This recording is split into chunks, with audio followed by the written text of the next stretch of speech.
प्यारे बच्चों, आज हम कवर कर रहे हैं थिंकर्स बिलीफ्स एंड बिल्डिंग्स। बहुत ही इम्पोर्टेंट टॉपिक है कंपटीशन के लिए भी और आपके बोर्ड्स के लिए भी। तो यहाँ पर अभी हम देख रहे हैं सिद्धार्थ के बारे में, बुद्ध के बारे में। चलिए अब हम देखते हैं, आगे पढ़ते हैं।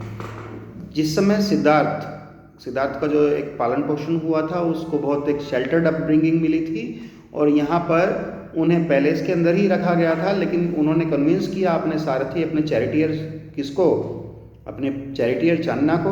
और उन्होंने समझाया कि ठीक है, आप मुझे घुमाने के लिए बाहर लेके जाइए, मैं भी देखना चाहता हूँ, सिटी के अंदर जाना चाहता हूँ। तो उनकी पहली ही जो एक जर्नी थी वो बड़ी ट्रॉमेटिक रही। कैसे क्योंकि वो बहुत डीपली एंग्विश हुए, बहुत दुखी हुए ये देख कर के जो दुनिया है वो किस तरह की है। और एक उन्होंने सबसे पहले उन्होंने देखा कि यहाँ पर डिके भी होता है और डिस्ट्रक्शन भी होती है ह्यूमन बॉडी की, और ये इनएविटेबल है, ये सभी के साथ होगा। कैसे उन्हें पता चला? क्योंकि उन्होंने देखा, उन्होंने 3 चीज़ें देखी। सबसे पहली उन्होंने देखी एक व्यक्ति जिसकी कमर बिल्कुल झुक गई है, जो बूढ़ा व्यक्ति है, ओल्ड मैन को उन्होंने देखा। दूसरा उन्होंने सिक मैन को देखा और तीसरा उन्होंने एक कॉर्प्स यानी एक मृत व्यक्ति, एक मृत शव को लेकर जा रहे थे लोग। तो उन्होंने पूछा चन्ना से, चन्ना ये क्या है? तो बोले ये है मृत्यु।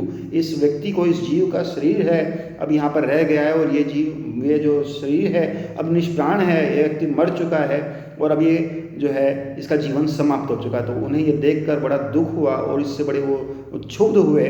और ये he also saw a homeless mendicant. और आखिर में उन्होंने क्या देखा? एक साधु और सन्यासी को देखा। और जो होमलेस था, जिसके पास कोई घर नहीं था, उन्होंने पूछा ये इतना खुश कैसे है? वो तीनों लोग तो ठीक है, इतने दुखी थे, हमने देख लिया। बाकी सब सामान्य लोग हैं, अपने अपने काम में लगे हुए हैं, बट ये व्यक्ति इतना सुखी क्यों है? तो उस साधु को देखकर उन्होंने पूछा तो उन्हें बताया गया। उन्हें लग रहा था जैसे कि वहाँ पर ना ही has come to terms with the old age, disease and death and found peace. तो उसे बताया गया कि यहाँ पर इसे इन चीज़ों से कोई लेना देना नहीं है, इनसे छुटकारा इसने पा लिया है और यहाँ पर उसने शांति को प्राप्त कर लिया है। सिद्धा डिसाइड किए उसी समय कि यहाँ पर उन्हें सेम पाथ को फॉलो करना है। और उसी के तुरंत बाद उन्होंने पैलेस को छोड़ दिया और वो बाहर निकल गए in search of his own truth. अपने सत्य की खोज करने के लिए वो निकल गए। सिद्धार्थ ने एक्सप्लोर किए कई सारे जो पाथ्स हैं, इंक्लूडिंग बॉडीली मॉडिफिकेशन। अपनी बॉडी के को बिल्कुल एकदम से उन्होंने मृतप्राय कर लिया, मतलब बिल्कुल एकदम क्रशकाय कर लिया, मॉडिफिकेशन कर लिया उसका बिल्कुल। उन्होंने भोजन भी छोड़ दिया, निष्प्राण जैसे शरीर कर लिया अपना। Which led him to situation of near death. बिल्कुल मृत्यु के समीप पहुँचते पहुँचते वो बचे। तो यहाँ पर अबैंडनिंग दीज एक्सट्रीम मेथड, और बाद में उन्हें इन मेथड्स को छोड़ दिया उन्होंने फिर मेडिटेट किया सेवरल डेज तक और उसके बाद में फाइनली अटेन किया enlightenment. After this he came to be known as Buddha. Buddha के रूप में जाने लगे। और बुद्ध का अर्थ होता है एनलाइटेंड वन, जिनको बुद्धत्व प्राप्त हो गया हो। For the rest of his life उन्होंने धम्म को पढ़ाया और जो पाथ ऑफ राइटियस लिविंग है उसको उन्होंने पढ़ाया। क्या था उनका राइटियस पाथ? चलो देखते हैं। तो यहाँ पर हम 5th पॉइंट को देख रहे हैं, टीचिंग ऑफ बुद्धा। तो यहाँ पर बुद्धा का जो एक टीचिंग्स हैं वो हमें बताती हैं कि which reconstructed from stories found mainly in the Sutta Pitaka. कहाँ से मिलती हैं? कहानियों के द्वारा जो हमने जोड़कर बनाई हैं, उनकी जो सारे के सारा जो संदेश है उनका वो है सुत्त पिटक में मिलता है। Although some stories describe his miraculous power. तो उसमें कुछ कहानियों में उनकी मिराकुलस पावर, चमत्कारी शक्तियों का भी जिक्र मिलता है। दूसरी सजेस्ट करती हैं कि बुद्ध जो है वो एक आम आदमी थे और लोगों को कन्विंस करने की कोशिश कर रहे थे कि तर्क से आप जीवन जियो और विद रीजन एंड परसुएशन, लोगों को मनाने की, समझाने की कोशिश कर रहे थे और तर्क से अपनी बातें बता रहे थे कि इसके rather than through the display of supernatural power. तो कुछ किताबें हैं, कुछ कहानियां यहाँ पर हमें बताती हैं कि बुद्ध एक सुपरनेचुरल पावर, चमत्कार दिखाकर अपनी बातें मनवाते थे। कुछ कहानियां हमें बताती हैं कि नहीं, वो एक सामान्य व्यक्ति की तरह यहाँ पर बिहेव कर रहे थे और वह लोगों को समझा कर मनाते थे। खैर, for instance with a grief stricken woman whose child had died came to the Buddha. वो बुद्ध के पास आती है जिसका बेटा वहाँ पर मर चुका था। उसने जेंटली कन्विंस किया उसको about the inevitability of death, कि डेथ तो अब अवश्यंभावी है, सभी को मिलनी है। Rather than bring him his son back to life. उन्होंने उसकी जगह उसके बेटा जो है उसको दोबारा जीवन देने की कोशिश नहीं की। यहाँ पर उन्होंने कहा कि ये मृत्यु तो नश्वर शरीर है और आनी ही है। तो ये स्टोरीज यहाँ पर जो इसमें बताई गई हैं वो बताती हैं कि in the language spoken by the ordinary people, जहाँ कहानियाँ हैं ये प्राकृत भाषा में हैं, तो यहाँ पर so that these could be easily understood, ताकि इन्हें अच्छे से समझा जा सके, तो पाली भाषा के अंदर बौद्ध साहित्य दिया गया है। तो according to the Buddhist philosophy the world is transient, जो जीवन है वह क्षणिक है, या उसे हम कह सकते हैं अनित्य है। तो जीवन क्षणभंगुर है, अनित्य है, as there is nothing permanent और इटर्नल इन इट। तो जीवन में कुछ भी ऐसा नहीं है जो हमेशा चलने वाला है। तो within this transient world, यहाँ जो दुख है वह सदा चलेगा। Dukh is intrinsic to human existence, जब तक इंसान है दुख तो उसके साथ रहेगा। महात्मा बुद्ध ने कहा सब्बम दुखम, यानी जो भी है जीवन में वो दुखी तो है। तो यहाँ पर it is by following the path of moderation between the severe penance and the self indulgence that the human beings can rise above these worldly troubles। तो लोगों ने पूछा कि कैसे हम इन दुनियावी जो दुख हैं इनसे पार पा सकते हैं। तो उन्होंने कहा कि आप क्या कीजिए, severe penance and self indulgence. तो अपने आप को आपको उनसे डिटैच करना पड़ेगा और अपनी जो शरीर है उसको तप देना होगा, तप करना होगा आपको यहाँ पे। और इसका मार्ग जो है उन्होंने बताया। In the earliest form of Buddhism, whether or not God exists was irrelevant। तो इन्होंने कहा कि भगवान है कि नहीं, ये प्रश्न तो बेकार प्रश्न है, इसे छोड़ दीजिए आप। तो Buddha regarded the social world as the creation of human rather than the divine origin. उन्होंने कहा कोई डिवाइन ओरिजिन नहीं है, यहाँ पर कोई ईश्वर ने कुछ क्रिया नहीं की है। तो यह जो सोशल वर्ल्ड है, जितना भी हमारा सामाजिक जीवन है, उसमें कोई ईश्वर का कोई योगदान नहीं है। ये मानव ही है जो सारे खेल रच रहा है। तो उन्होंने तर्क बुद्धि से चीज़ों को, समाज को समझने की कोशिश की। उन्होंने एडवाइज किया कि जो किंग्स और गृहपति हैं उन्हें अपने लोगों के साथ में ह्यूमन रहना चाहिए, मानवीय व्यवहार करना चाहिए, एथिकल रहना चाहिए। जो उन्होंने ऐसा व्यवहार करना चाहिए जो सभी के लिए प्रिय हो, और इंडिविजुअल एफर्ट जो है वो ज़रूरी है ताकि हम अपने सोशल रिलेशंस को सुधार सकते हैं। यहाँ पर बुद्धा ने एम्फेसाइज किया कि इंडिविजुअल जो एजेंसी है वो राइटियस एक्शन है, यानी आपका अपना कर्म जो है, और जो आपका जो सद्व्यवहार है, आपका जो सम्यक कर्म, यानी कि आपका जो कर्म उस समय राइटियस कर्म है जो किया जाना चाहिए उस पर्टिकुलर सिचुएशन पर, वह है as the mean to escape from the cycle of rebirth. वह आपको जीवन और मरण के चक्र से जो है बाहर लेके जाएगा, और आपको सेल्फ रियलाइजेशन होगा, आपको बोध होगा और निर्वाण प्राप्त होगा।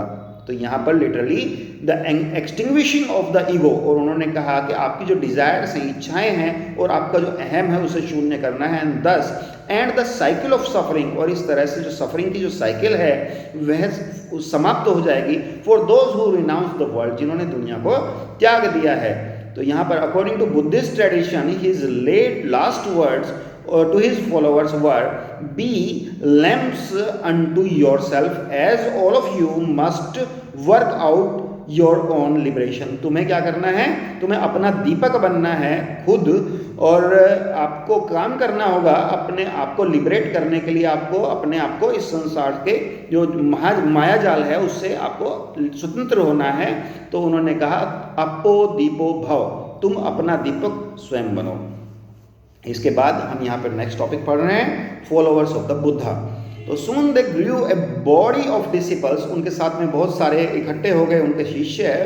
तो यहाँ पर उन्होंने पाया कि उन्होंने बनाया, फाउंड किया एक संघ, और यहाँ पर ऑर्गेनाइजेशन ऑफ मॉन्क की एक संघ था इनका, जिसके अंदर बहुत सारे मॉन्क रहते थे, और ये सारे के सारे टीचर्स बन गए धम्म के। और ये जो मॉन्क हैं ये सिंपल लाइफ जीते थे, और यहाँ पर प्रोफेस करते थे एसेंशियल रिक्विजिट फॉर सर्वाइवल। वो ये कहते थे कि सिंपल लाइफ जो है वो ही हमें सर्वाइवल के लिए उतना ही हमें जितना हम जितना मिनिमम पोजेशन से हमारा काम चल जाए उससे हम आगे बढ़ेंगे। Such as a bowl to receive food once a day from the laity. तो यहाँ पर वो क्या करते थे, भिक्षा में जो उन्हें मिल जाता था उसको एक बाउल के द्वारा ही बस वो यूज़ करते थे। तो उनके पास क्या रहता था, कुल मिला के संपत्ति एक मॉन्क के पास क्या रहेगी, वो है एक बॉल। तो यहाँ पर बाउल के द्वारा ही उन्हें सर्वाइव करना है। As they lived on alms, तो भिक्षा के ऊपर वो डिपेंड करते थे।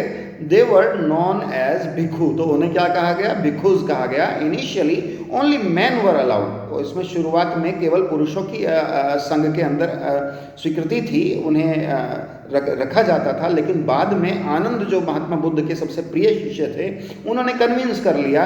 और हाँ, उनकी जो माता थी, जो उनकी मौसी थी, जिन्होंने उनका पालन पोषण किया था, उनका नाम था महामाया प्रजापति गौतमी।